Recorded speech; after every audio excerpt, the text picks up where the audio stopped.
করেছি কিংস্টনের একটি মসজিদে তারেক রহমানের সাথে দেখা করিয়ে দেওয়ার উদ্দেশ্যে কেউ 500 বা 1000 পাউন্ড নিচ্ছেন। এই জিনিসটি খুবই দৃষ্টিকটু এবং এই জিনিসটি প্রায় সব বাংলাদেশি যারা রিসেন্টলি বাংলাদেশ থেকে এসেছেন এবং তারেক রহমানের সাথে দেখা করতে চাচ্ছেন তারা অভিযোগ করেছেন। এই ব্যাপারে যদি কিছু বলতেন। ধন্যবাদ। আপনি একটা অত্যন্ত স্পর্শকাতর একটা বিষয়, যেটা মিডিয়াতে না আসলেও পারতো, তারপর আপনি যখন বলেই ফেলেছেন, আমি মনে করি না এই ধরনের কোনো কিছু যে কোনো দলের বেলায় কাম্য হোক। আপনি জানেন আমাদের দলের ভারপ্রাপ্ত চেয়ারম্যান জনাব তারেক রহমান কিংস্টনে যেই মসজিদে নামাজ পড়তেন আগে, রিসেন্টলি আপনি জানেন গত 3 মাস যাবৎ আপনার যেই কমপ্লেনগুলো এইরকম কিছু একটা ওনার কানে আসার পর থেকেই এই মসজিদের উনি পরিবর্তন করেছেন এবং উনি এখন কোথায় বা কোন জায়গায় নামাজ পড়েন কেউ জানে না। ওই যে ব্যবসায়িকগুলো ছিল, যারা এই প্রতারক চক্র ছিল, তারা এখন অনেকটা তারা দেউলিয়ার পথে। আশা করি এই ধরনের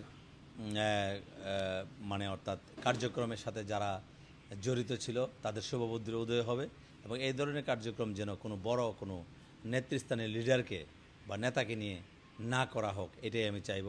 পৃথিবীর যে কোনো প্রান্তে যে কোনো লিডারদের, নেতাদের পেছনে যদি এই ধরনের মানে ছোটোখাটো অপকর্ম করে ওনাকে বদনাম করা হয় বা ওনার সাথে দেখিয়ে দেওয়ার জন্য 500-1000 টাকা ফিস বাবদ, এটা তো অত্যন্ত দৃষ্টিকটু।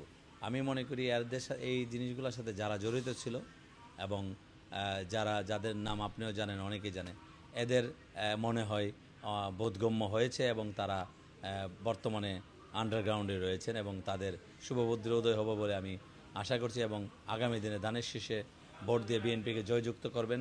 বাংলাদেশ জাতীয়তাবাদী দলের সরকার গঠন হবে, তারেক রহমান বীরের বেশে বাংলাদেশে ফিরে যাবে, এখানে দুঃখী মানুষের পাশে দাঁড়াবেন, নিপীড়িতদের পাশে দাঁড়াবেন এবং দেশের শিক্ষা ব্যবস্থা স্ট্রং করে কর্মসংস্থান সৃষ্টি করে বাংলাদেশে একটি স্বনির্ভর বাংলাদেশ গড়ে তুলবেন।